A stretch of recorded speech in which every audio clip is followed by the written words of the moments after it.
a Merry Christmas, ho, ho, ho, from Golden Age Radio, rumble.com/C/GIR.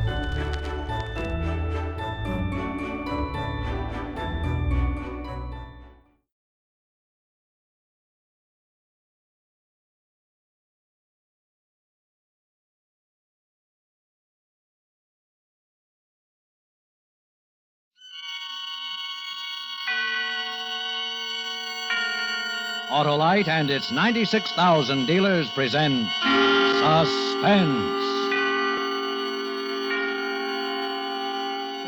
Tonight, Autolite brings you Christmas for Carole, a suspense play starring Mr. Dennis Day.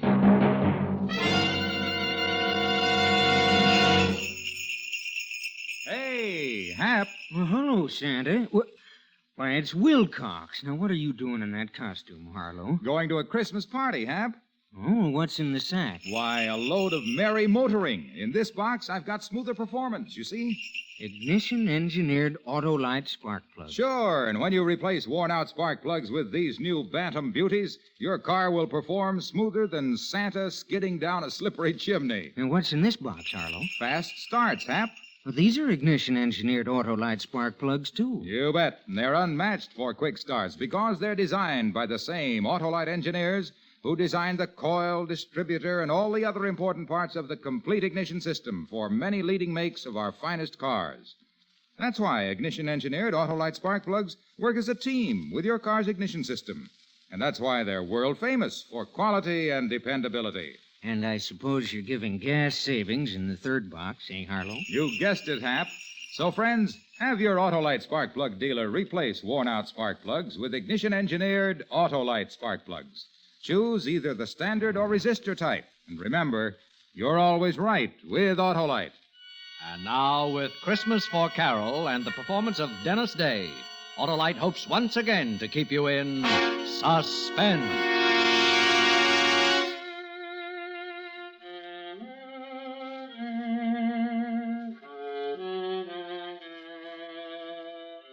It was dark and silent. The window in the house glinted a little from the Christmas tree lights. Rocky didn't move. He just stood there in the alley, but I wanted to run.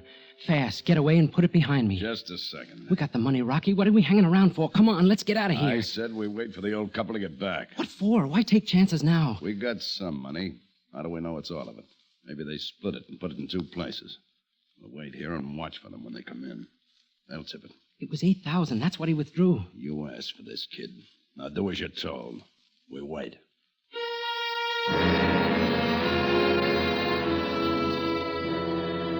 I couldn't help being scared.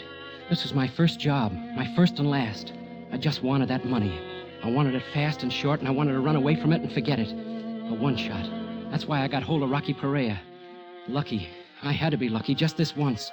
For Carole, not for me. It was for Carole. Nothing else I cared about, see? It didn't seem possible now that 3 days ago I hadn't known Rocky, hadn't needed him.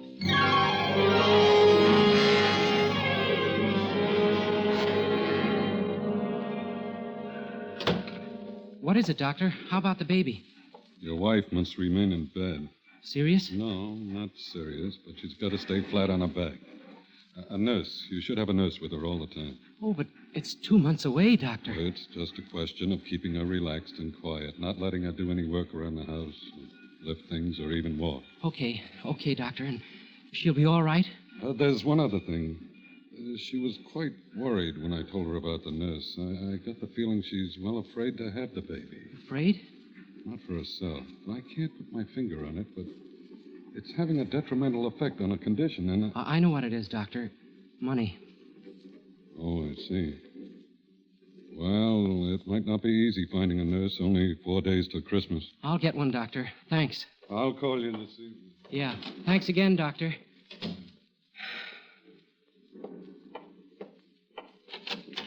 Paul, Sweetheart, it'll be all right. I'm going to get the nurse to take care of you. I'll be able to get up and around in a day or two. Not if you want that, son.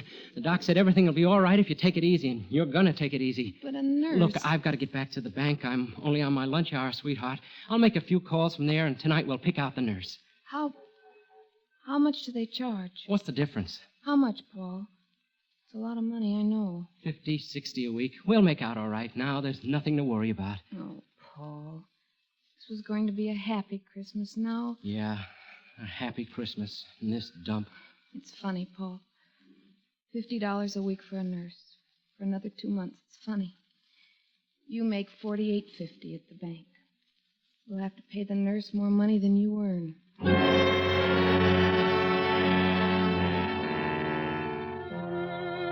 Yeah, more money than I earn. You know how it is being a bank teller? Feeling, seeing, handling money, taking in money, paying it out. When I went back to work, I was seeing it for the first time with something more than a detached feeling. Thinking, I need this money, I need this money, I need this money. How I need this money. For Carole and the baby. It was almost 3 o'clock when Eddie the bookie came in. Hi, Paul. Good day yesterday. And big action in a few days. Santa Anita opens. Yeah, people like to throw their money away. They throw it, I catch it. Eddie, could I see you later? You ready to make a deal? I want to talk to you. What time you through? 5 o'clock. Meet you outside at 5 o'clock.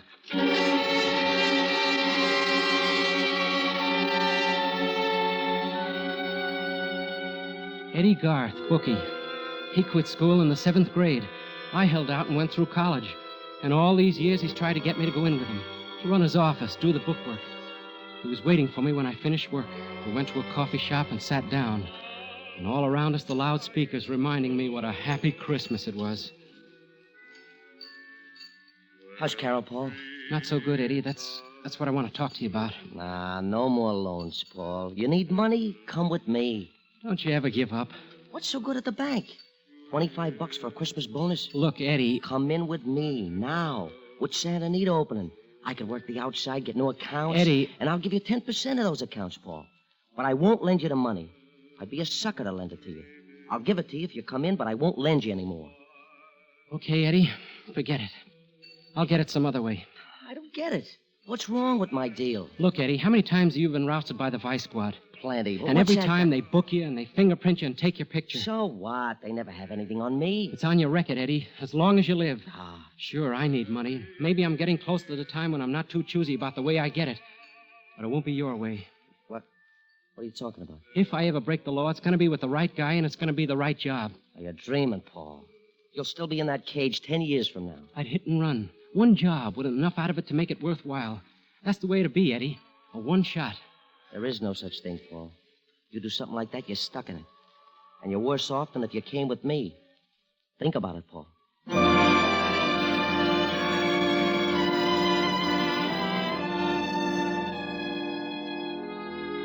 Go home then and fix dinner for Carole, all the time thinking of the money and Carole and the baby and debts. The worry eating at me and thinking about what I'd said to Eddie. Then the next morning, old man Forbes made a withdrawal. The first he'd ever made. Hiya, son. What? Oh, hello, Mr. Forbes. I'm going to miss you, son. Seems like we're good friends after all these years. Miss me? Take a look at the slip.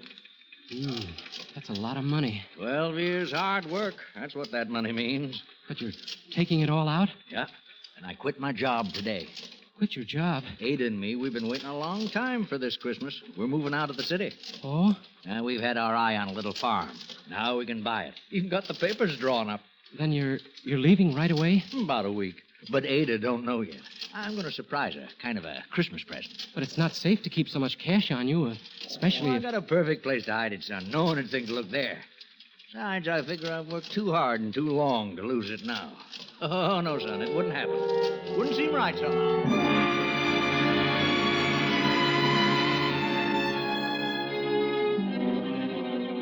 It stayed with me and it grew. Like a wheel spinning, gaining momentum. This could be the right job. $8,000, enough for that single shot. It stayed with me. All the time growing.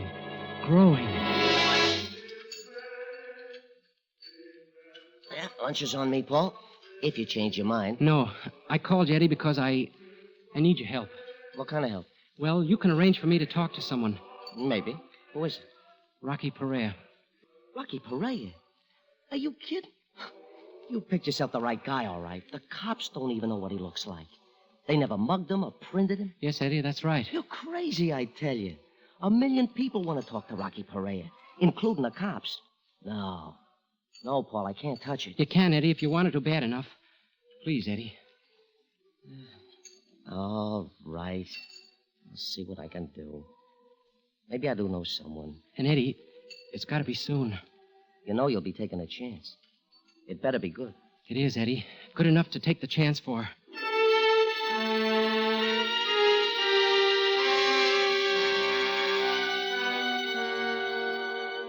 That was 2 days ago, and this morning Eddie came through. A certain friend, Rocky's only outside contact, told him to keep an eye on a house on Hoover Street. Eddie gave me all the dope, what Rocky looked like, how he'd act, what to expect. And early this evening, I told Carole I was going out for a while, that I'd borrow the money from Eddie, and that we wouldn't have to worry about paying it back for a while. That's what I told her, but that wasn't the answer. The answer was at the house on Hoover with Rocky Perea.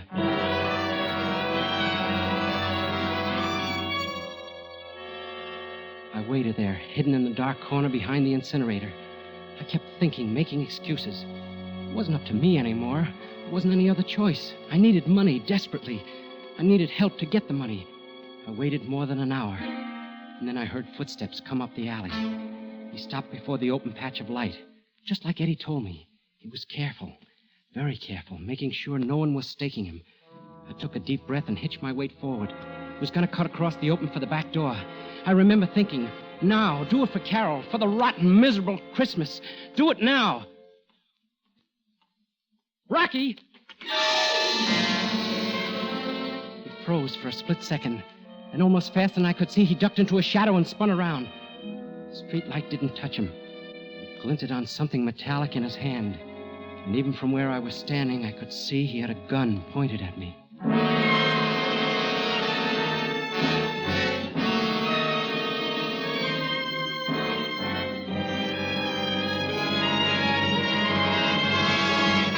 Autolite is bringing you Mr. Dennis Day in Christmas for Carole. Tonight's production in radio's outstanding theater of thrills, Suspense.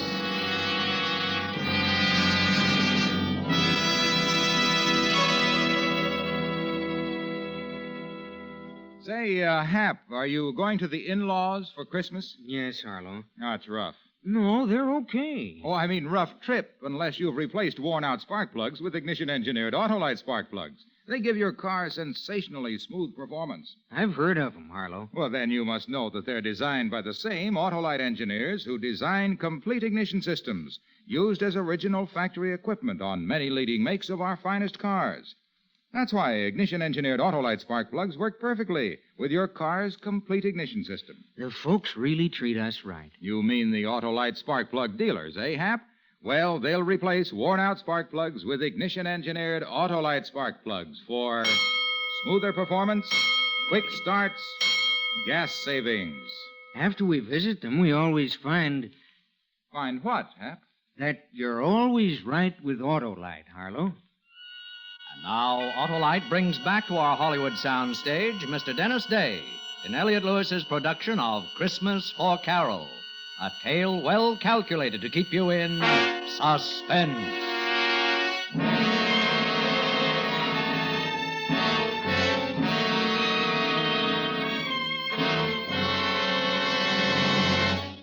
Rocky, don't shoot. It was a good thing I'd said it. His gun was aiming front and center. He crouched there looking at me, his eyes flat and hard, then his voice deep and tight and deadly. Who are you? I'm not a cop, Rocky. Come close so I can see you better. Sure, Rocky. I just want to talk to you. You call me Rocky. You been talking to anyone? I've been watching you. I know you're Rocky Perea. You've been watching me. What for? You're wanted, Rocky, and you need money. Who are you? Where'd you come from? But that doesn't matter, Rocky. This is a business deal. I figured it out very carefully. You need money, well, so do I. And I got a way to get it. Just like that, eh? And, Rocky, I'm not staying. This is a one-shot deal. A one-shot? There's no such thing. That's the way it's got to be. We do this job together and we're through. We never see each other again. I sure ain't gonna go looking for you. But you won't quit. Not if it comes off easy. I'll quit, Rocky. What's in this for me? Half. $4,000. Huh. Well, kid, you ain't dumb by any means, staking me out like this. Almost smart enough to be a copper. You got guts, too. Tell me, you got a family? There's no one to stop me. I have a job that doesn't pay enough. This'll raise my salary.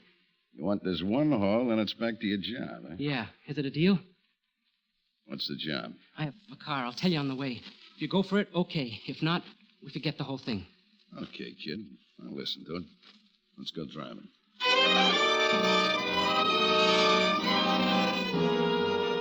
I told him what I'd planned and why I needed him, and he agreed to come with me. We drove to the Forbes' house. It was a small and old house, just big enough for the two of them. I drove down to the corner and parked, and we started back. Lucky there's no one on the street. Let's go up the alley. Yeah, Rocky. There's the back door. Look, no lights. They're not home. That makes it a cinch. Okay, go on, take it. It's your baby. Rocky, I'll have to break a window. Yeah. You want me to hold your hand? I'll wrap my jacket around my fist. That'll keep the noise down. Why don't you write me a book? Okay, I'm going.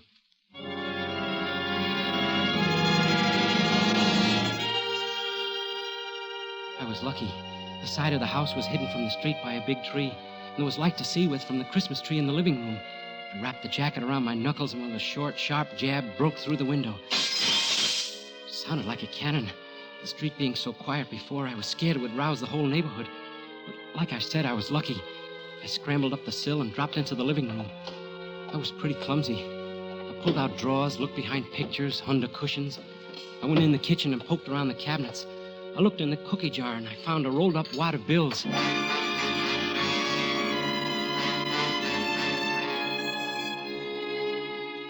It was money, all right, but only $40. The old lady's secret treasure. I put it back and went into the living room again. Looking around, nervous, I stumbled on the Christmas tree and knocked it over. And then I remembered what the old man had said. A Christmas present for his wife. And I knew it was somewhere on that tree. There were Christmas stockings and favors and little red boots in and around the tinsel and the lighted bulbs. And I found the $8,000 hidden deep in one of the stockings. Got it, Rocky. Let me see it. It's there, Rocky. It's all there. Yeah, $8,000. I guess I'll hold it. Come on, let's go. Take it easy. We're going to stick around for a while. Stick around? What for? Well, we got some money. How do we know it's all of it?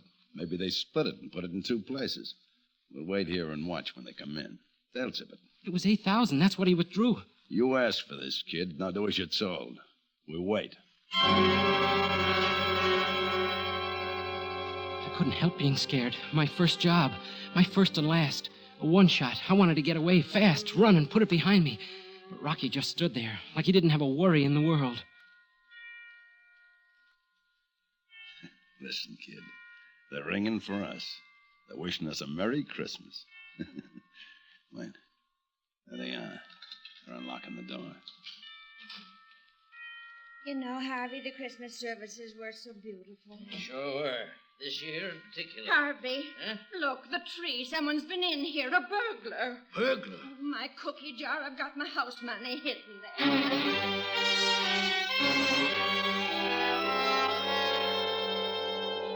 The old lady ran to the kitchen, but Forbes knew where to look, and he knew it was gone. Rocky was grinning, his face lit up like floodlights. Let's go, Rocky. We've seen enough. No, hold on a minute. It's all here, Harvey. I wonder what he was after. Ada, it's gone. All the money. All what money? $8,000. I took it all out of the bank. Ada, I quit my job. It was going to be a surprise. No. Every penny we had in the world. Oh, Harvey. All that money. No, it'll be all right, Ada. Oh, 12 years you worked so we could have something. Well, I can keep on working, Ada. I'll do it all over again. Oh, you can't work anymore. The doctor. Oh, what's a person to believe? You work so hard and we do without things for 12 long years. And for what? In 1 minute, some good-for-nothing hoodlum takes it all away from us.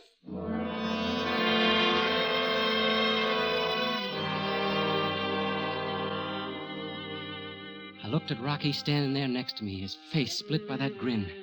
It was funny to him, something to laugh about, to gloat over. That's why he'd stayed. Suddenly I knew I couldn't go through with it. Me, the guy who needed the money so bad, the guy with the bright one-shot idea. Quite a show, eh, kid? Come on, let's go.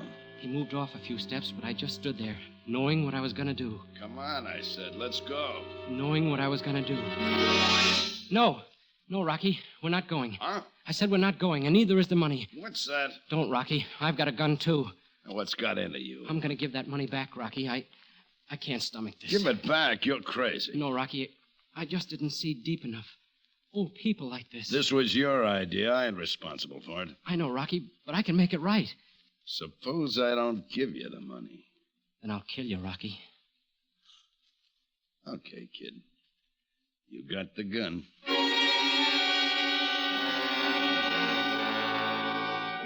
He gave me the money, all the hate showing in his eyes. I turned, started for the house. I gave him my back for a target. But he didn't use it. I knocked on the door. Yes, who? Paul, from the bank. I just had a fight with a guy, Mr. Forbes. Saw him jump from your window. I chased after him. Our window? You saw him? Yes, ma'am. I was walking past. I kind of figured he'd just finished robbing you. Well, did you catch him? Well, I couldn't hold on to him. He broke away, but not before I got this. Why, Harvey, the money. Yes. Oh, Paul, bless you. Oh, forget it. I'm only sorry I couldn't hold him. You say you fought with this burglar? Yes, he broke away before... We want to thank you, Paul. Forget it. I'll be going now. Oh, wait, Paul, we want to give you a reward. Oh, no. No, I don't want a reward. I'll have to be going.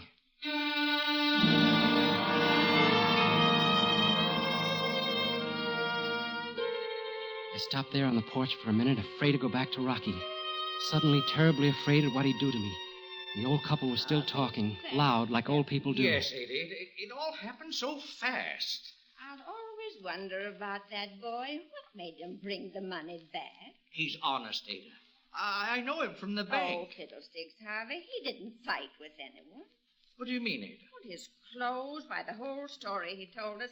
Your young friend took the money in the first place. Ada, I believe you're right. Of course I'm right. Now, what on earth made him change his mind like that? It's Christmas, Ada. Merry Christmas.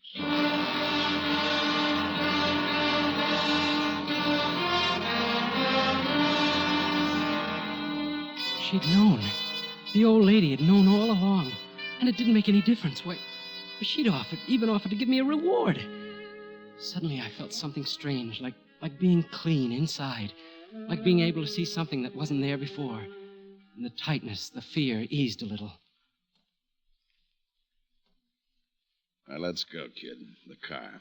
Rocky. You did what you wanted. You just forgot that half of that money was mine. Now move.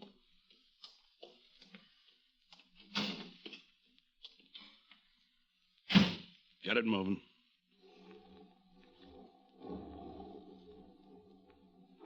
What was it you said? You need me, Rocky. You're hot. Rocky, I made a mistake. I want to team up with you, Rocky. You need money.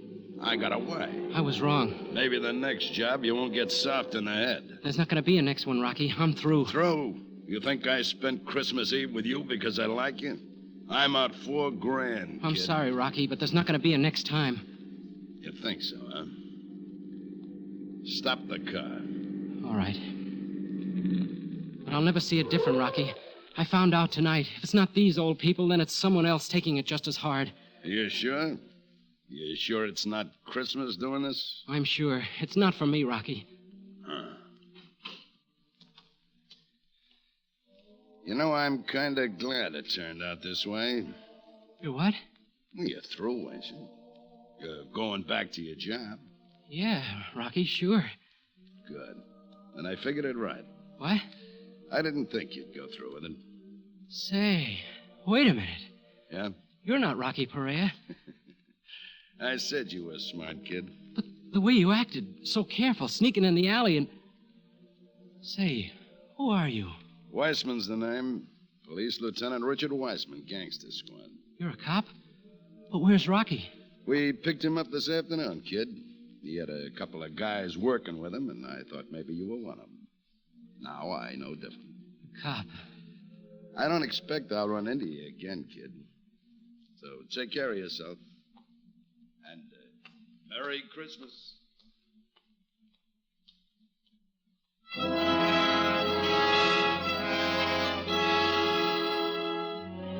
Lucky. All the brakes.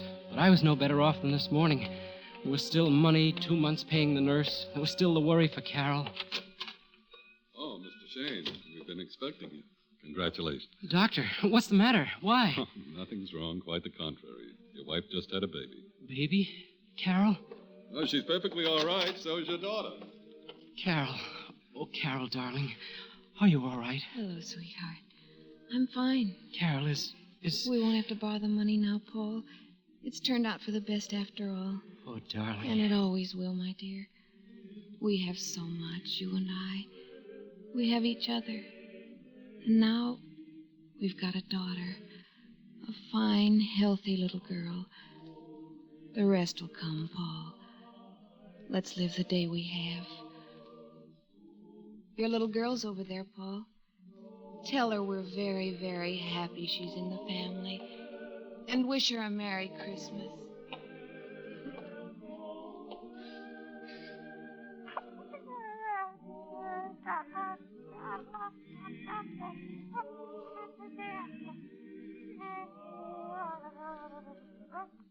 The first Noel, the angel did say, was to certain poor shepherds in fields as they lay, in fields where they lay keeping their sheep on a cold winter's night that was so deep.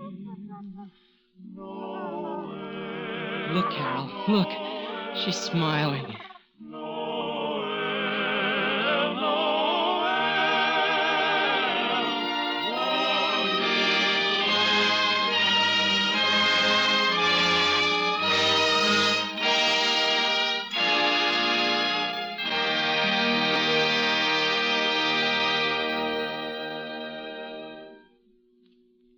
Suspense, presented by Autolite. Tonight's star, Mr. Dennis Day. Santa visits girls and boys after they've been good, but Autolite keeps cars and trucks performing as they should. Right you are, Hap, because Autolite makes more than 400 products for cars, trucks, planes, and boats in 28 plants coast to coast. These include complete electrical systems used as original equipment on many leading makes of America's finest cars. Electric windshield wipers, starting motors, voltage regulators, coils, distributors, wire and cable, generators. All engineered to fit together perfectly, work together perfectly because they're a perfect team. So, friends, don't accept electrical parts supposed to be as good. Ask for and insist on original factory parts at your neighborhood service station, car dealer, garage, or repair shop. And because all Autolite parts are original factory parts, you can be sure you're right, because you're always right with Autolite.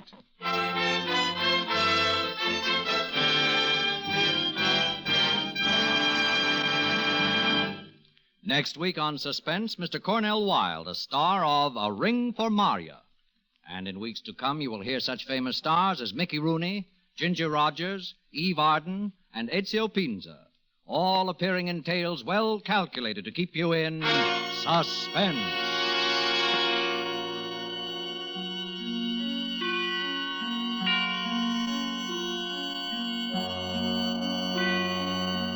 Suspense is produced and directed by Elliott Lewis, with music composed by Lucien Moraweck and conducted by Lud Bluskin.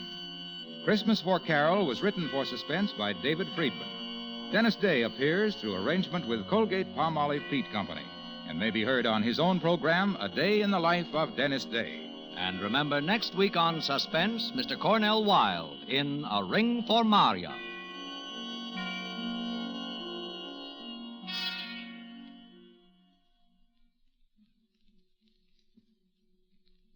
This is Harlow Wilcox again. On behalf of Autolite, its 96,000 dealers, and the cast of Suspense, I extend to all of our listeners best wishes for a Merry Christmas. Good night. This is CBS, the Columbia Broadcasting System.